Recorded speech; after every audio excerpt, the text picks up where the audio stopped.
세상 종교하고 기독교하고의 가장 큰 차이점은 세상 종교는 하면 된답니다. 그래서 자기의 전부를 쏟아붓고 열심을 냅니다. 근데 기독교는 할 수 없다.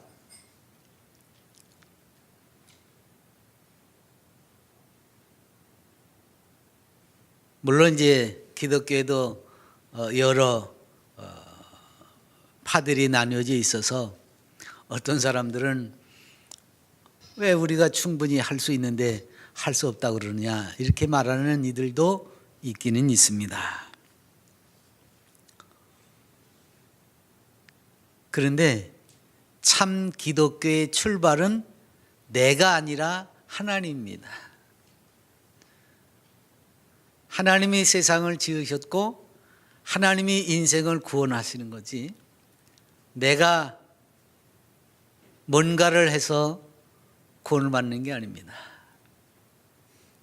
세상도 우연히 저절로 만들어졌다가 아니라 하나님이 지으신 겁니다. 그걸 전제해야 돼요. 그래야 기독교가 출발을 합니다.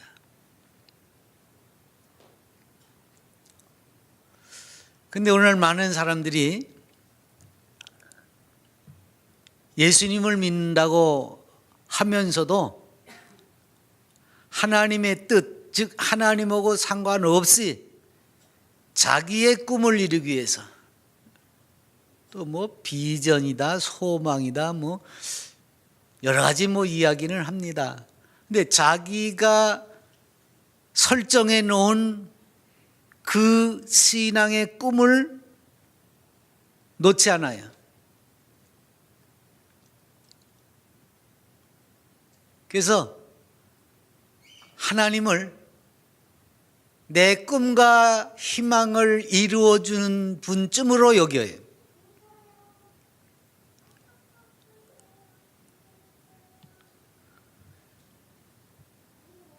전에도 한번 말씀드렸습니다마는 하나님은 나를 사랑하신다. 틀림없어요. 근데 그 다음에 뭐냐면 그러니까 내가 성공하게 만들어야 된다는 거예요. 거꾸로 출발이 달라요.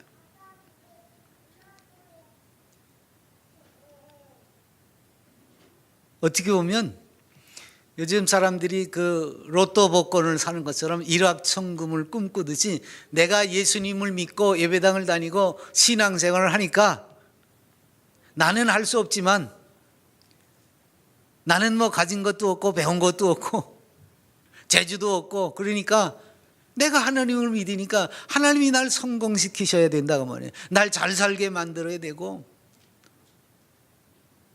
예수님 안 믿는 사람들보다 내가 더 건강해야 되고 내가 혹 병에 걸리면 당장 고쳐줘야 되고 이런 거지요.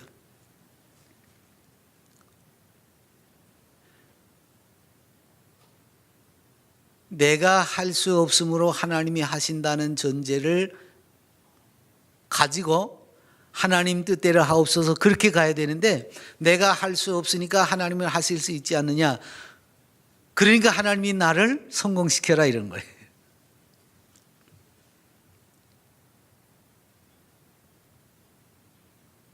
그래서 그냥 뭐 전도도 우리 아까 시간에 얘기했지만 전도도 어떻게 해요? 예수님 믿으면 복 받아. 예수님 믿으면 너 다 잘 돼. 그래가지고 마치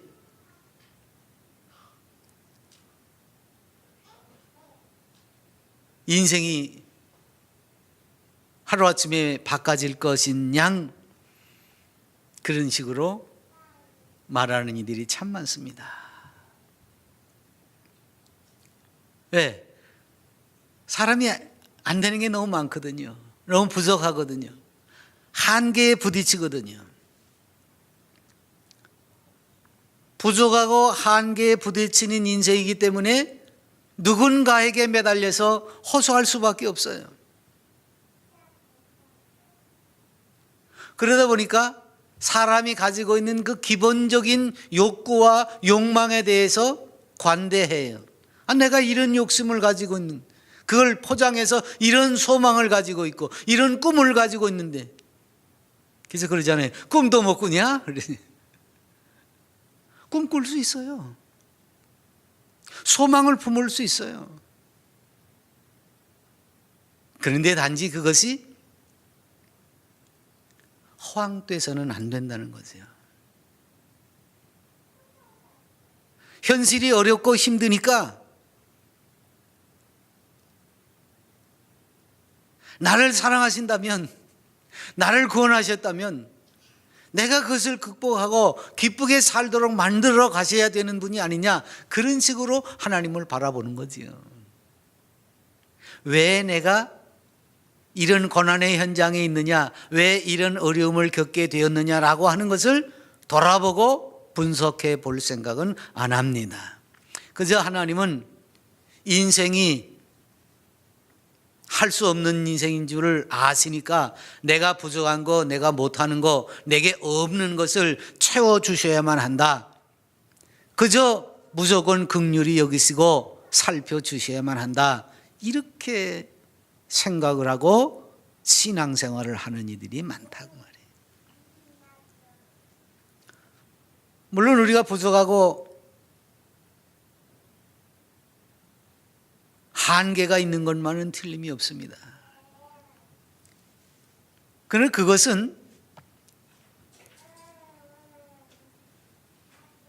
인생 자체가 타락한 이후에 겪는 어려움일 수도 있고, 또 우리들의 본성적으로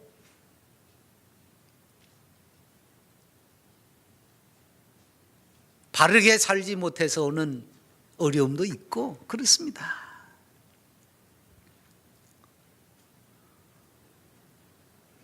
그러니까 원인을 나에게서 찾고 나를 사랑하신 그 하나님께서 내게 어떻게 요구하시는지를 찾아야 되는데, 그건 안 찾고 내 요구만, 내 필요만 채워주기를 바란다고 말해요. 모든 사람들이 그래요. 종교가 왜 생기는지 아십니까? 자기의 필요를 채우기 위해서 종교를 만들어가요. 그게 사람들입니다. 이 세상 종교가 그렇습니다.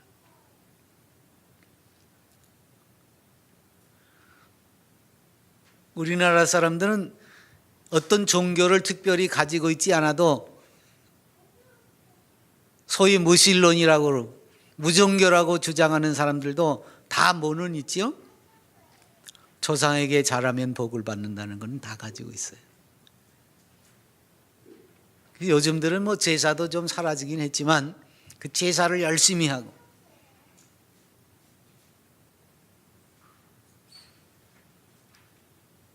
그리고 기독교인들을 마치 조상도 몰라보는 불효막심한 사람들이라고 생각해. 제사도 안 한다고. 여러분, 제사가 언제 생겼습니까? 이조시대 때 생겼어요. 반만년 역사에 500년도 안 돼. 근데 그게 어떻게 생겼지요?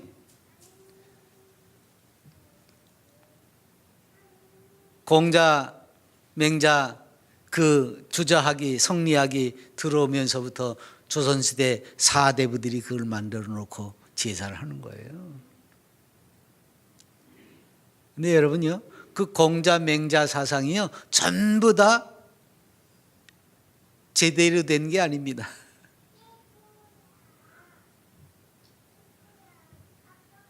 중국의 진시 황제라고 여러분 아시지요? 그 진시 황이 그 이전까지는 그 성현이라고 부르는 공자 맹자들이 다 어떤 사람들이었냐면 고대로부터 내려오던 상제 사상을 가지고 있던 사람들이에요. 상제가 누구죠? 하나님이에요. 그때까지는 다 제사 그러면 뭐예요? 상제하게 하는 제사입니다. 하나님께 하는 제사였습니다. 우리나라도 고려시대까지는 다, 여러분 우리나라 그 짧은 역사지만 보면 다 그 신녀라고 그러고 제사 지내는데 다 누구 얘기합니까? 하나님을 잃어버렸어도 하늘에다 신은, 누군지는 잊어버렸지만 신에게 하는 제사예요. 그러니까 제사는 신에게 하는 거였지 사람에게 하는 거 아니었습니다. 근데 그 진시황이 자기가 하나님 노릇을 해야 되니까 모든 문서들을 태워버렸습니다. 공맹사상이 가지고 있었던 그 문서들을 다 태워버렸어요. 분서갱여라고 하는 역사적인 사건인데 다 태워버렸어. 그래서 기록에 남아있지 않습니다. 근데 나중에 하도 사람들이 공자맹자를 찾으니까 이걸 자기가 부려먹기 편한 대로 공자맹자의 책들을 만들어서 써냈습니다. 그게 나중에 주자학 성리학으로 우리나라까지 들어온 거예요. 그 속에 뭐가 있습니까? 그 속에 조상을 위해서 제사하는 그런 게 들어있는 겁니다. 그러니까 변질된 거에 들어있어요. 진짜도 아니에요. 이런 속에서 우리나라 사람들의 속에는 뭐가 있습니까? 조상한테 잘하면 복 받는다 그래가지고 뭐 살아있을 땐 개떡같이 하고 돌아가신 다음에 상다리가 부러지도록 제사상을 차려가지고 왜 그거 합니까? 아마 복 준다는 의식이 없으면 그거 안 할 거예요. 근데 복 받아야 돼. 조상한테 잘하면 복 받아야 된다니까 그걸 하는 거예요. 아까워 죽겠지. 그 상다리가 부러지도록 차리려면. 근데도 왜 합니까? 복 받으려고. 이런 거예요. 자기 중심으로. 세상 종교는 그래서 다 자기 중심입니다. 내가 잘 되기 위해서 뭔가를 꾸며놓고 섬기려고 노력을 하는 거예요. 그러니까 이 기독교가 이 세상 종교의 틈바구니 속에서 지금 아무리 몸부림을 쳐도 배겨나기가 힘든 거지요. 왜? 세상은 사람 중심이기 때문에.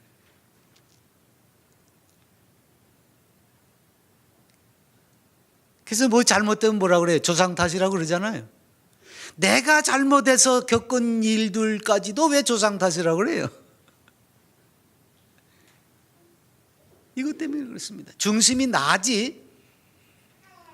혹 신앙을 가지고 뭐 절회를 다니든지 성당을 다니든지 무슨 뭘 하든지 간에 그 사람이 대상이 있어서가 아닙니다. 내가 중심입니다.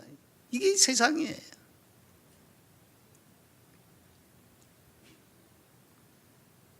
그래서 그걸 바꾸기 위해서 하나님이 우리를 단속하시는 겁니다.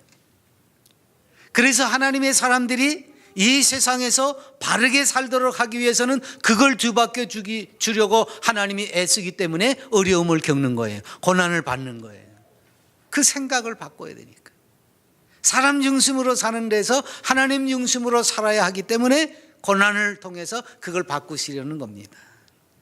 그래서 그걸 미처 깨닫지 못한 사람들은 여전히 슬픔과 괴로움 속에서 살고, 그것을 깨달은 사람들은 고난 중에서도 하나님을 찬미하고 기뻐하는 겁니다. 그래서 시편에 뭐라고 노래합니까? 고난당한 것이 내게 유익이라. 이로 말미암아 내가 주의 율례들을 배우게 되었나이다. 그래서 성경은 하나님의 사람들에게 끊임없이 인내를 요구합니다. 왜 그렇습니까? 인생은 자기중심적인 그 욕구가 끊임없이 솟구쳐요. 그래서 하나님의 뜻을 이루기까지 내가 얼마나 현실적으로 인내할 수 있느냐 없느냐가 신앙의 척도가 될 수 있습니다. 믿음은 그 사람이 얼마나 잘 견디느냐 이걸로 평가할 수가 있어요.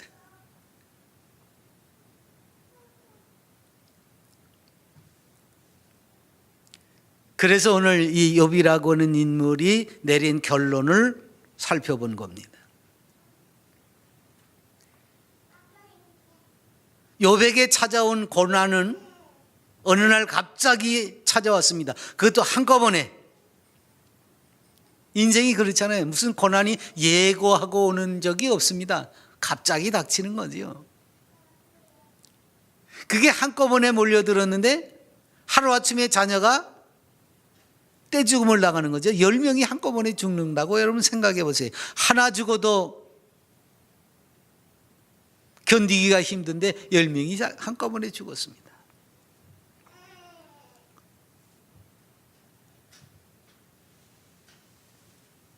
재산이 하루아침에 다 날아갔어요.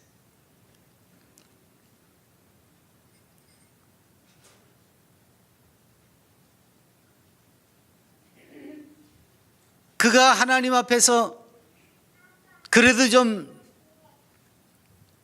멋있게 살았었는데 이제는 친구들도 찾아와가지고 저마다 한다는 소리가 뭐예요? 너 무슨 죄 졌어? 너 그 잘 죄 졌으니까 그러잖아. 그래서 계속 공격해야 됩니다.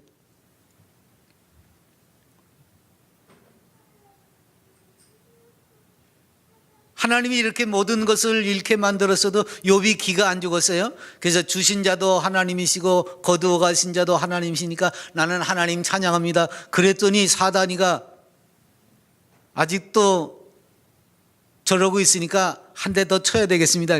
그래라 가서 죽이지만 말아라 그렇게 된 거예요. 그랬더니 온몸의 헌대를 기왓장으로 긁을 수밖에 없을 정도로 이게 죽을 맛이지요. 땅에 뒹굴어도 안 되고 기왓장으로 긁어도 안 되고 그 가려움이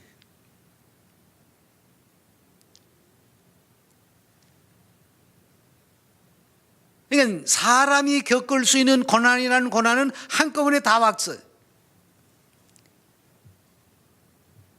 근데 욥이 정말로 괴로운 것은 욥은 그랬잖아요. 하나님을 찬양하리라 그렇게 말했는데 정말 괴롭지 왜 안 괴롭겠어요. 근데 욥이 정말 괴로운 건 뭐냐면 하나님이 도대체 내게 무엇을 말씀하시려고 이런 고난의 현장에 나를 보내셨느냐 그거예요. 다시 말하면 내게 닥친 이런 모든 고난이 하나님이 나에게 뭔가 말씀하시는 건데 내가 그 말씀을 지금 깨닫지 못하겠다는 거예요. 이게 지금 하나님의 음성이라는 거예요. 자기의 생에 대해서 내가 왜 이렇게 했는데 이렇게 당해야 됩니까? 왜 이랬는데 하나님이 이렇게 나를 대하십니까? 이런 말도 없어요.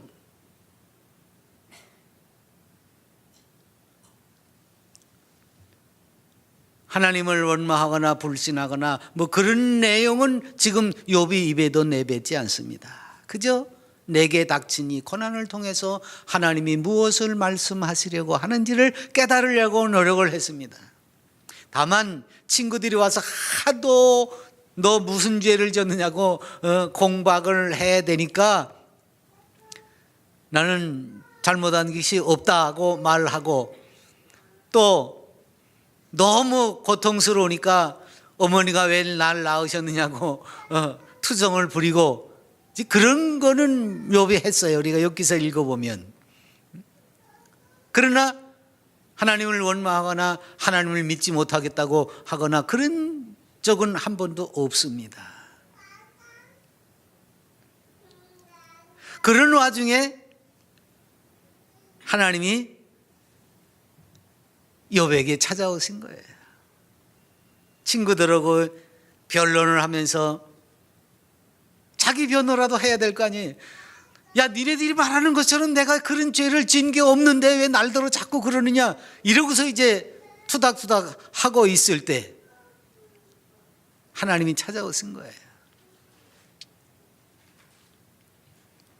그리고서 이제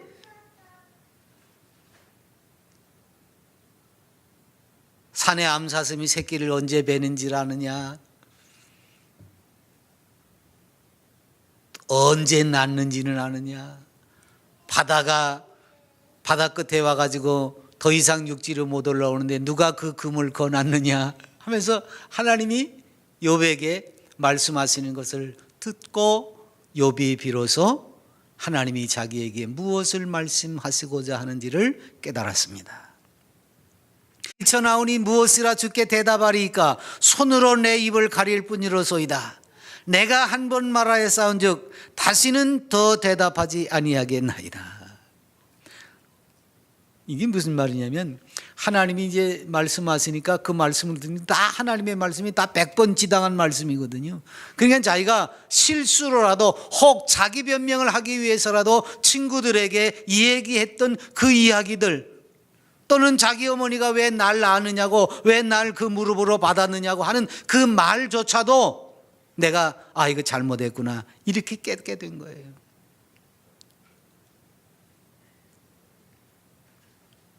욥은 하나님이 의롭다고 여겨준 사람임에도 불구하고, 그러니까 욥이 난 잘못이 없다고 할 수 있었는지도 몰라요. 그런데 정작 이 욥기서 전체에 흐르는 것을 보면 욥도 여전한 인생이었음을 우리는 알 수 있습니다. 다만 하나님께서 말씀하실 때 그 말씀을 듣고 깨달아서 내가 과연 의인이 아니었구나, 이런 죄인이었구나 라고 하는 것을 깨닫게 된 것. 그래서 오늘 말씀에 뭘 고백을 합니까?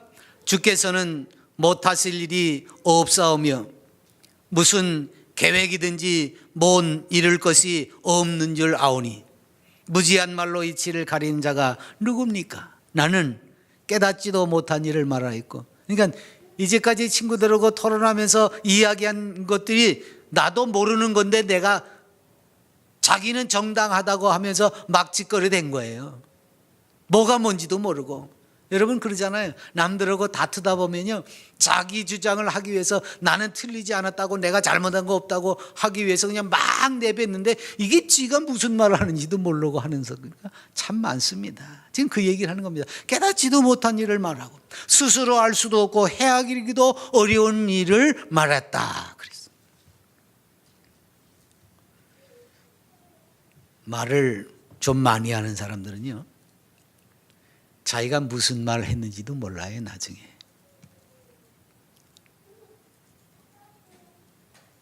그리고서는 그냥 다른 사람이 그때 이런 말 했는데 그러면 내가 그랬어 그러면 되는데, 그러지도 않고 내가 언제 그랬냐고 또 그래요. 왜냐하면 여기에 다 남아있지 않고 날아가 버리기 때문에. 근데 이 말이 무슨 말이냐면, 욥이 친구들하고의 그 토론을 하고 대화를 하는 과정 속에서 자기 은연중에 자기 얘기를 하다 보니까 하나님께 대한 온전한 신뢰를 내비치지 못한 거예요. 하나님을 찬양한다고 고백을 했지만 그러면 끝까지 나는 하나님을 믿는다, 하나님이 어떻게 하시든지 나는 그 처분을 기다릴 것이다, 그리고 그저 잠자코 있었으면 되는데 내가 잘못이 없다고 떠들다 보니까 결과적으로 하나님을 온전하게 믿지 못하는 것이 되어버렸어요. 하나님을 원망하고 하나님에게 불평을 이야기하진 않았지만 자기 마음속에 은연중에 이런 마음을 품었습니다. 그게 하나님과의 대화 속에서 깨달아진 거예요. 그래서 내가 그때는 깨닫지도 못한 말을 했구나, 내가 그때는 뭔 소린지도 모르고 짓거리됐구나, 이걸 비로소 깨닫게 되니까 입을 가릴 뿐입니다 이렇게 된 거예요. 그 무슨 말이에요? 할 말이 없다 그 말이에요. 이제까지 짓거린 얘기가 전부 다 헛소리였습니다. 하나님 죽을 죄를 졌습니다. 입을 다물겠습니다 그 얘기지요. 그래서 더 이상 말하지 아니하고 오히려 티끌을 무릅쓰고 죄 가운데서 회개를 하는 거죠. 자기에게서 무엇이 없어졌는지, 지금 자기가 어떤 처지에 있는지 이건 더 이상 중요하지 않은 거예요. 자녀를 다 잃어버리고 전 재산을 잃어버리고 온 몸을 극적이는 그 헌대 속에서 괴로워하는 그거는 이제는 아무 상관이 없습니다.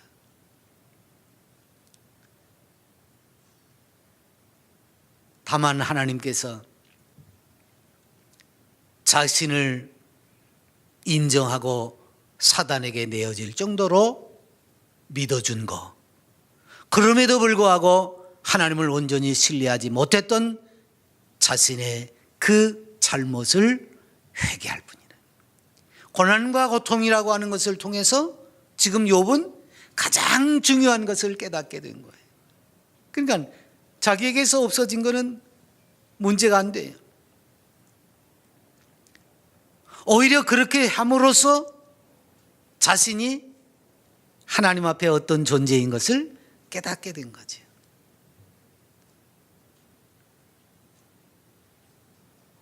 바로 그 고난 중에서 하나님과 자신 사이에 있는 그 비밀을 깨닫게 된 거죠. 여러분 어떻게 깨달았습니까? 하나님께서 역사하시고 있다고 하는 것을 의심하지 않습니다. 물론 마음에 좀 그런 미련이 남아 있어서 회개를 하긴 했지만 처음서부터 모든 것을 앗아가는 그 현장 속에서도 하나님을 찬양했잖아요. 그건 욥이 하나님을 끝까지 의심하지 않고 믿는, 그래서 하나님이 나를 어떻게 하실는지를 기다리는 인내의 현장이라고 말입니다. 우리처럼 어려움을 닥치니까 하나님한테는 소리 못 지르고 사단이가 와서 이렇게 했다, 대개 사람들이 이제 그러거든요. 뭔가에 대고 분통을 터뜨릴 대상을 찾아요. 이 욥의 현장은 틀림없이 사단이가 역사한 거잖아요. 우리가 옆에서 들여다볼 때도 하나님과 사단하고 내기한 거예요. 그러니까 하나님 앞에는 소리를 못 질러도 사단이가 그렇게 했다고 막 소리 칠 수는 있지 않습니까? 그런데 욥은 사단에 대해서도 이런 반고하지 않습니다.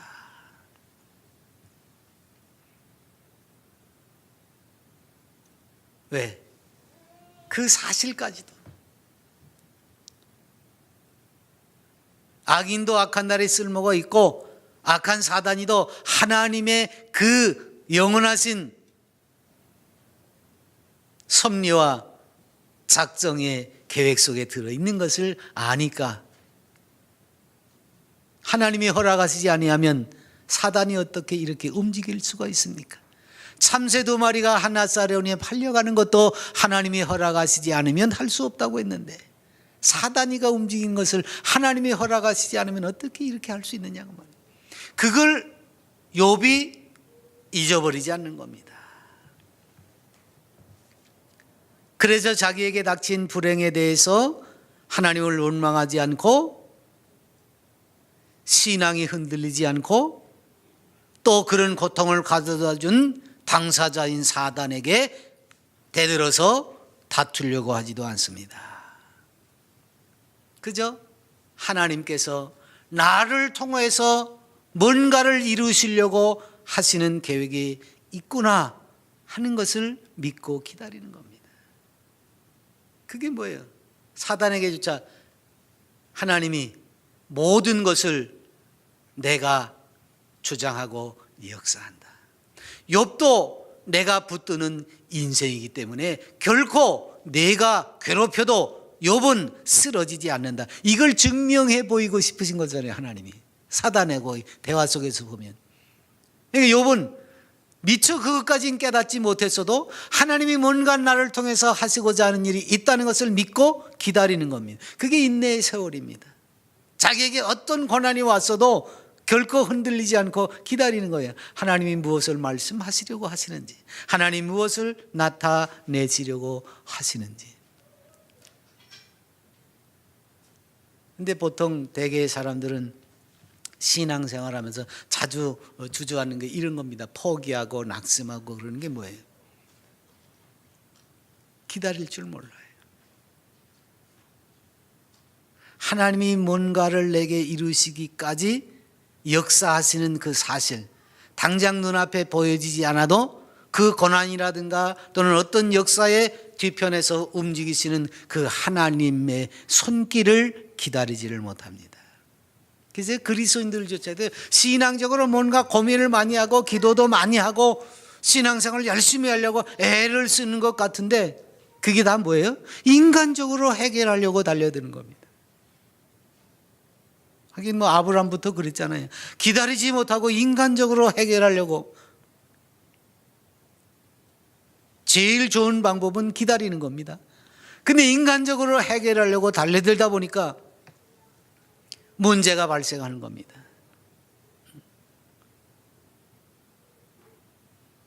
스스로 지혜롭다고요? 할 일 다 했다고요? 그리고서는 이제 내가 할 일 다 했으니까 하나님이 하실 일만 남았다. 열심히 해놓고 그래요. 기다리지 못하고 자기 인간적인 방법을 다 써놓고 결론을 내려버립니다. 아, 이건 하나님의 뜻이 아니었나 보다. 그 소리까지 해요, 나중에는. 내가 이렇게 열심히 했는데 안 되는 거 보니까 이건 하나님의 뜻이 아닌가 보다. 그리고선 접어요.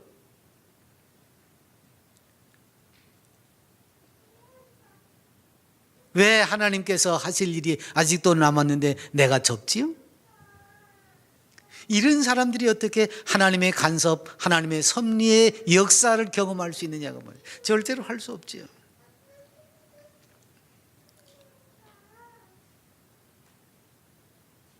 사단이가 두 번째로 공격해가지고 욥이 헌대가 전등 묻어 있어서 괴로워하니까 그 부인이 뭐라고 말하죠? 나 같으면 하나님을 저주하고 죽을 텐데, 그 얘기입니다. 아직도 네가 온전하게 믿음을 지키려고 그러냐? 하나님을 저주하고 죽어야지. 이렇게 말합니다. 이게 뭐예요? 결론을 내려버렸어요. 이제는 이 정도까지 됐으면 결판 내야지. 하나님이 살아계셔서 이렇게 역사했다고 하면 그런 하나님을 왜 믿어? 욕하고 죽어야지. 그 얘기입니다. 하나님이 왜 이런 고난을 겪게 하셨는지에 대한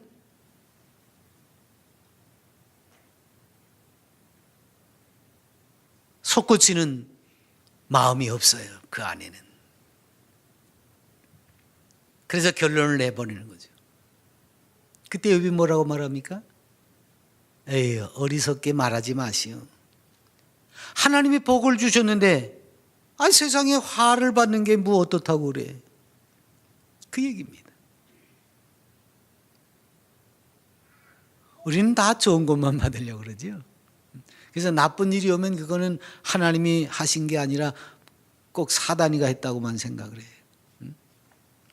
물론 여기도 사단이가 개입이 된 건 틀림이 없습니다. 그러나 그건 뭐예요? 하나님이 허락하신 데에서 하는 겁니다. 그러니까 우리에게 닥치는 모든 일들도 마찬가지예요. 결국은 하나님의 손에 의해서 움직여지고 있는 것을 우리가 발견해야 돼요. 그리고 어떤 경우에 있어서라도 우리 인생은 하나님 앞에 한가할 수 없는 존재라고 하는 것. 그리고 어떤 형편과 처지에서도 하나님은 하나님의 백성을 그렇게 외면하시기만 하는 분은 아니라는 사실입니다. 욥은 그걸 확실히 믿으니까 견딜 수 있는 거예요. 최악의 고통이 닥쳤지만 끝까지 견딜 수 있었던 건 뭐예요? 하나님의 모든 권세와 능력입니다. 창조의 신비, 인생을 향하시는 하나님의 마음을 새롭게 깨닫는 거예요. 그래서 자기 자신을 변명하고 싶고 투정 부리고 싶고 하는 것까지 억누르고 하나님 앞에 죄를 무릅쓰고 회개를 하는 거죠. 여러분, 그게 거듭남입니다. 그래서 욥의 인생이 새롭게 되어지는 거예요. 건강 돌려받았지요? 재산도 갑절로 늘어났습니다. 그것뿐만 아니에요.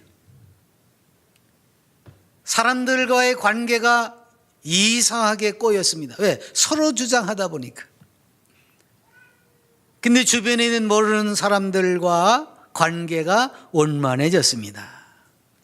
친척들도 돌아섰고 친구들도 돌아섰습니다. 아니, 하나님과의 관계가 바르게 되면 하나님께서는 원수와도 화목하게 하신다고 하는 말씀이 이루어지는 거죠. 그리고 자녀들도 예전에 있던 자녀들이 들으면 좀 섭섭하겠지만 그 예전에 있던 10명의 자녀들보다 더 아름답고 건강한 자녀들 10명을 선물로 받습니다. 성경이 그렇게 썼어요. 그 인근에 있는 모든 사람들보다 잘생겼다고.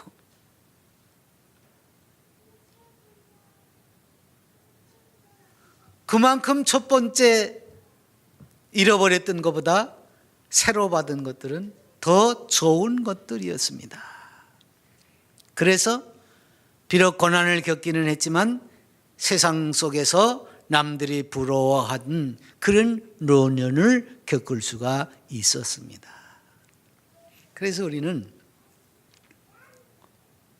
하나님을 섬기면서 하나님을 사랑한다고 말하면서 하나님께서 어떻게 역사하시는지에 대한 늘 사모함이 있어야 돼요.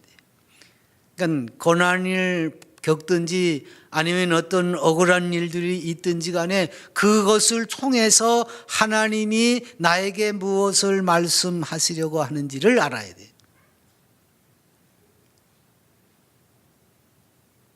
그리고 사실 하나님의 택한 백성들이 이 세상에서 아무런 어려움이 없이 살겠다, 이건 착각입니다. 왜냐하면 이 세상은 공중 권세 잡은 자의 터전이지 사실 우리의 터전은 아닙니다. 우리는 잠깐 이곳에 머물면서 하나님의 택한 백성들을 구속하는 일에 쓰임을 받을 뿐이지 여기가 우리의 삶의 터전은 아닙니다. 그래서 사는 날 동안 우리는 사단의 대적자로서 어려움을 겪을 수밖에 없어요. 그 어려움 속에서 할 수만 있으면 하나님이 긍휼히 여기는 사람들, 하나님의 택한 백성들을 위해서 천국을, 예수 그리스도의 구원을, 그리고 영원한 생명을 나누면서 살아야 되는 겁니다. 그 일을 하려니까 더 많은 고난이 우리에게 닥치는 것만은 틀림이 없습니다. 그런데 현대교회는 자꾸 세상 속에서의 평안을 요구합니다. 여러분, 거짓 평안에 속지 마십시오. 지금 우리나라도 자칫 잘못하면 이 거짓 평안에 무슨 평화의 무드가 지금 무르익고 있는 것처럼 당장 이북 오고 지금 종식해가지고 뭐가 평화가 될 것처럼 평화 그러는데 여러분, 평화가 중요한 게 아닙니다. 오죽하면 주님이 내가 세상에 화평을 주러 온 것이 아니라 검을 주러 왔다고 그러겠습니까? 세상은 거짓 평화에 많이 속고 있습니다. 여러분, 거짓 평안과 안일한 삶에 넘어가지 마십시오. 오히려 복음과 함께 고난받을 준비를 하십시오. 그러면 우리 인생을 통해서 약속하신 하나님의 그 모든 것들이 이루어질 때까지 비록 내가 고난의 현장에서 있을지언정 하나님이 나와 함께 하십니다. 욥은 이걸 통과하고 난 후에 참된 복을 누렸습니다. 우리도 이 모든 세상에서의 고난과 환난과 역경을 견뎌낸 이후에는 하나님께서 우리에게 끼치신 영원한 나라가 보장이 되어져 있습니다. 이것을 참된 소망으로 바라보며 그 사랑의 훈련을 감당하는 동안 욥처럼 성숙한 하나님의 사람들이 되시기 바랍니다.